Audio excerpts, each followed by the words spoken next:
I have already gone ahead and taken a Dremel and worked on that hole. That hole should match the hole of your intake because by default, there's not a smooth transition. So you want the easiest access for that fuel and air to get into your cylinder head. So I work on the insulator plate, shape it, do what I need to do, throw on our gasket, throw on the insulator plate, the modified one, then I throw on the next gasket. This gets confusing to some people. This tiny little hole, we want it on the left side.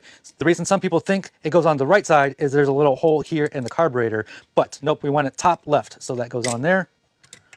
This goes on there, this goes on there like that. And then next goes the air filter adapter, and then that gets bolted on. This air filter right here is a high flow air filter. You don't want to use the stock one. This one's going to allow a lot more air into the engine. The more air, the more fuel you can get into the cylinder, the better. We got the carburetor, we got the intake on there. Next thing I want to do is install a top plate. This goes on top of the motor where we can put our fuel pump and our throttle assembly. There's a few different versions of this. The version that I like, the one I feel is the easiest to use, is this triangular weird shaped one. This is made for the Hemi version. This is a non-Hemi. And so I need to make a slight modification and bend this little guy down so I can mount it on here. On top of this will go a fuel pump. I have this other top plate that I robbed from another cart. I'm just gonna go ahead and use this. I've already got the fuel pump mounted on there. It's just screwed on there.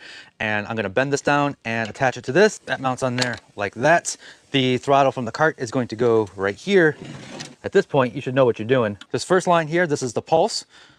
There's a little P on the fuel filter, and that goes to the valve cover.